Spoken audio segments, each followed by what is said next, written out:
YouTube Ozzy, go in the Goat House is back with bold predictions. Your guys' bold predictions sent in through Twitter.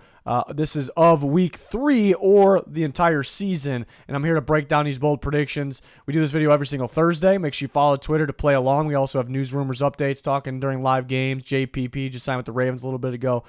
That all broke on Twitter, so check it out. Link down below. We also have a Picks League going on. Check that out. Links down below. Not too late to join it, but any link you're looking for, pin in the comments there.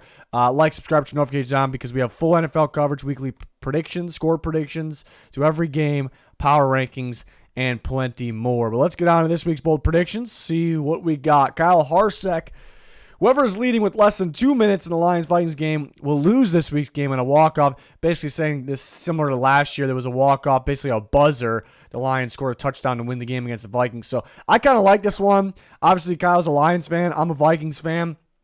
And it seems like we both can see this. Like it's very easily could see this, or maybe a lot of Lions and Vikings fans come to expect this maybe from this game or their teams there. So it is pretty specific. Like the team's got to be less than 2 minutes, and that itself is kind of rare. But again, it's a good one because I can just see it. Vikings Lions coming off a fresh win. Vikings trying to bounce back. I think it's gonna be a battle to the end, back and forth. And I'm not, as a Vikings fan, if they score to take the lead, or they have the lead with less than 2 minutes, a minute and a half, I'm not going to feel that comfortable unless it's by double digits or more than that. So that's why it's an interesting one. I really could see it happening. I do think it's going to be a close game. Again, it is pretty specific, so I can't say really realistic, even though it kind of is at the same time. I'm going to say warm. It's a warm take here. It's fine. It was a good one, though, just because I think Vikings and Lions fans can relate. I think we can all see this happening here. Next up, from Boiler Up, Bengals Super Bowl hangover continues, and they lose in a squeaker against the Jets. I picked the Bengals to win, but I can see this at the same time. I can see the Jets winning, and if the Jets do win, I think it's going to be a close game either way. If the Jets do win, I definitely can see it being a squeaker. Why this is interesting, just the thought of the Super Bowl hangover. Like if the Bengals start 0-3, which is realistic to lose to the Jets here, that's one hell of a Super Bowl hangover. Just crazy to think the Bengals would be 0-3, but it's possible. Again, I picked the Bengals to win. A big reason was, I see the Bengals bouncing back, but a big reason was, even though the Jets got a sneaky defense, some good young pass rushers, but they don't have to deal with TJ Watt or Micah Parsons, who they had to deal with in the first couple weeks there. So that was the reason I picked the Bengals, or one of the reasons. But honestly, I could see this. I could see it's realistic that the Jets winning this game, and it's realistic that being a squeaker. I do think it'll be a close game either way. So interesting to think about. Nolan Mangiamelli. The Jaguars upset the Chargers as Lawrence outplays an unhealthy Justin Herbert in a shootout. Yeah, this was an interesting one because nobody's talking about any of this. Like everyone's picking the Chargers, which is realistic prediction. It's not surprising at all. But no one's really given the Jags a chance. Nobody realized they're a sneaky team because they're kind of tough to game plan for on both sides of the ball still. But then mainly, no one's really talking about, everyone knows Herbert's hurt, but no one kind of brings it up against the Jags. Like, what if Herbert isn't 100% in this game? And the Jaguars continue where they left off against the Colts, which was a very dominant win. So really all of those things no one's really talking about. And we should talk about it a little bit. I picked the Chargers. I'm somewhat confident with the Chargers. But for all those reasons, I think the Jaguars have a shot here. So, most people will probably say hot. I'm gonna say warm. I think definitely the Jaguars have a chance. And then Trevor Lawrence out playing Herbert. Yeah, there's a scenario where Herbert, I don't think it'll be the case because he's tough. He's really good. But maybe there's a scenario where he's, a little beat up, not 100%. Doesn't really want to take too many hits. I think it's possibilities. So we'll see what happens in that game. The Chargers are favored by a lot. So like 7.5. So interesting. Weston, I don't know how to say your last name, so we're not going to try. I don't want to butcher it there. I probably butchered the last one. Hackett blows another game with his clock management. It's a good one because it's very, very possible. Actually, I think I picked the 49ers in a tight game, in a squeaker. Mainly the difference was the coaching. I could sit there and look at the teams, and the Broncos maybe have more talent, perhaps. Both teams have injuries, but then you look at the coaching, and there's a significant difference between Shanahan and Hackett. So that's a big reason I picked the 49ers. So I could see Hackett blowing this game. He says because the clock management, yeah, he's had some issues with the clock running down, having to waste timeouts, or putting himself out of field goal range. I think Russ has been responsible for some of that too, kind of staying in the huddle too long or trying to change the play too much. But actually, I have a bigger issue with Hackett's lack of game plan, but an even bigger issue of play calling and just situational things when it comes to what's working, what's not, what plays to use in that scenario. I don't think he has any situational awareness, do we want to call it? So this is actually I think Hackett I think he'll do something within this game that people will say they could have won if he didn't do that. I really think that'll happen. I think that it's very realistic, but he says because of clock management. I think it's more likely, I'm actually going to say it's realistic, but I do think it's more likely that it's because of a very bad play choice or a mixture of things, which it's been. It's kind of been a mixture of the clock management and then situational things there. So I brought up, I forget what video it was this week, but maybe Hackett has been trying to win games without showing a lot. I'm going to say probably not, because you don't want to be an idiot on purpose, obviously. But there is a scenario, and I'm sure it's been done before, where the Broncos, they looked at their schedule and they saw Seahawks and they saw Texans. And you sit there and everybody on the planet knows they're a better team than those teams. So, and then they got the 49ers in week 3, right, when things starting to kick in the gear for the NFL in the NFL season.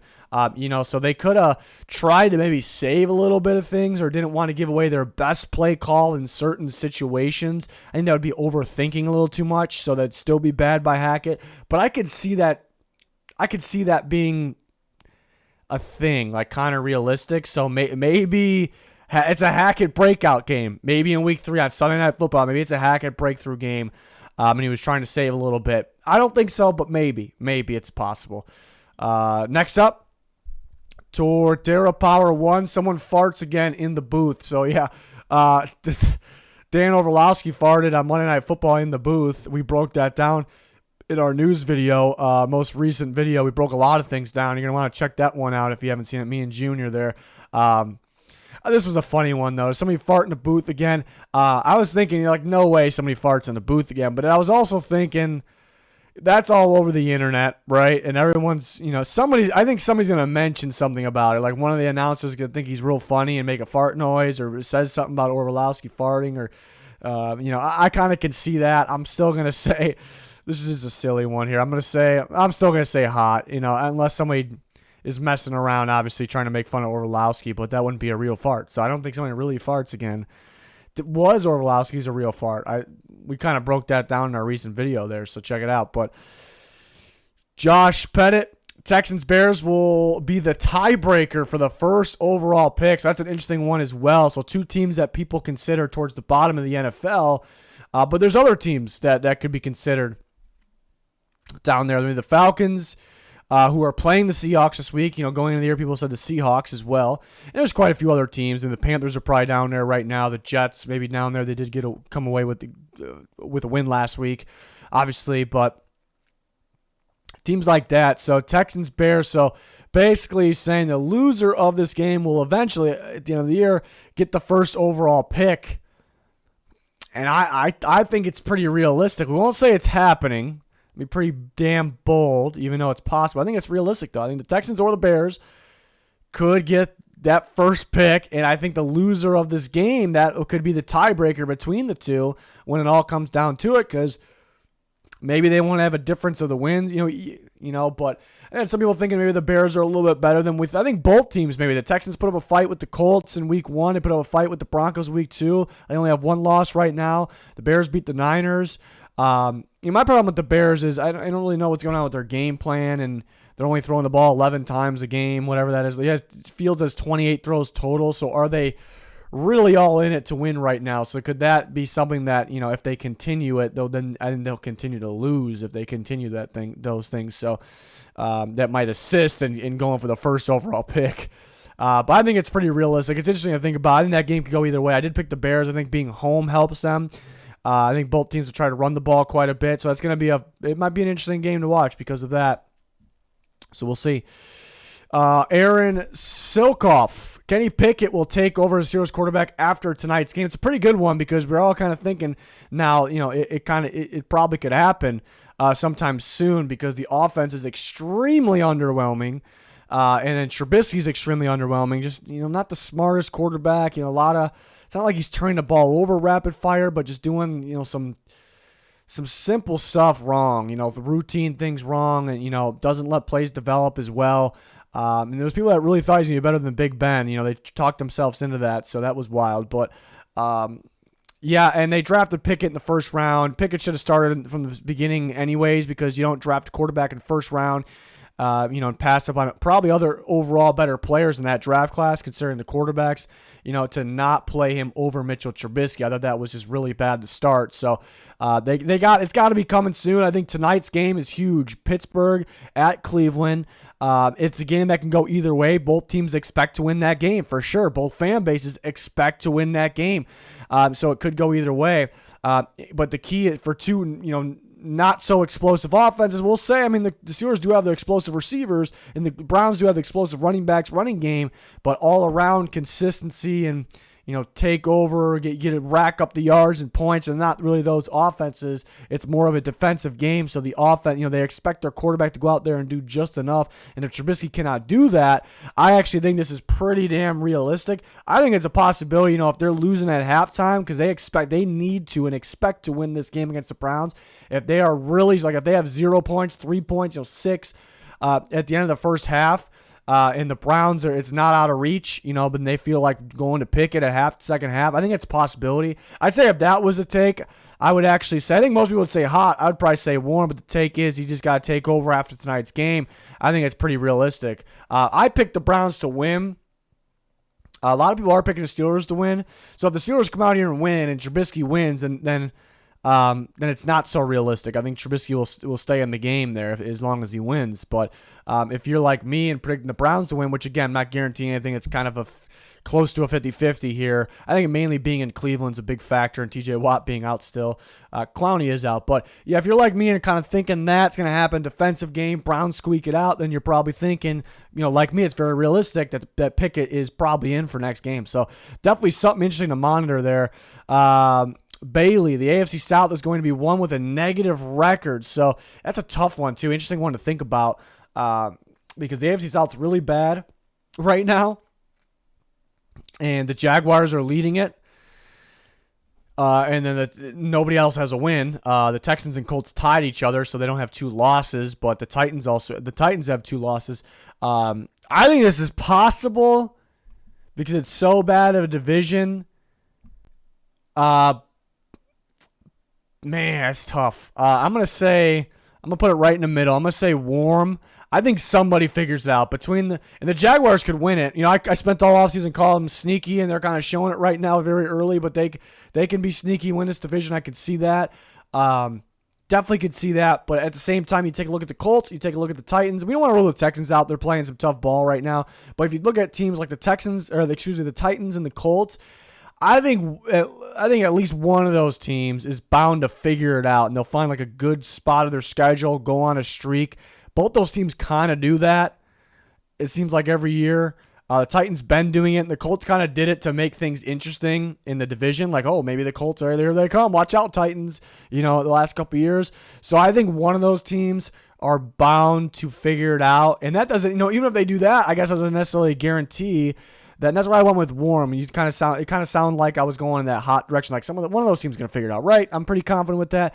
But that doesn't necessarily mean they have a positive record. I think it'll be pretty close. But I think between those 2 teams and the Jaguars mainly, so out of those 3 teams, I think one of those teams is bound to figure it out and just finished with a winning record. But it's a little bit up in the air there. From Danny O, Tua ends the year leading the league in passing yards by a wide margin with Carson Wentz being number 2. So that's kind of how it is right now. 2 is at the top, and you see Wentz up there as well.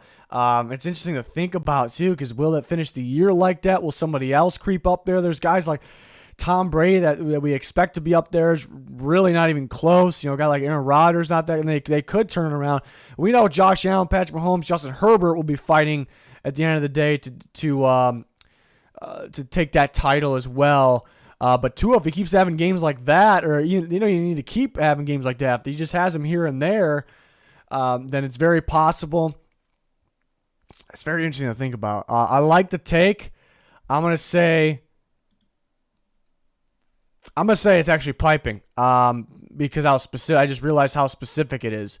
If it was Tua ends the year as a leading in passing yards, I would not do piping. But it is Tua ends the year leading the league in passing yards by a wide margin, and Carson Wentz is number 2. All of that. And then I think it's a little bold to have Tua as the leader at the end of the year anyways. I think there's other better bets, I suppose. So I do think that's pretty piping. But I guess it's like a piping one that could happen at the same time.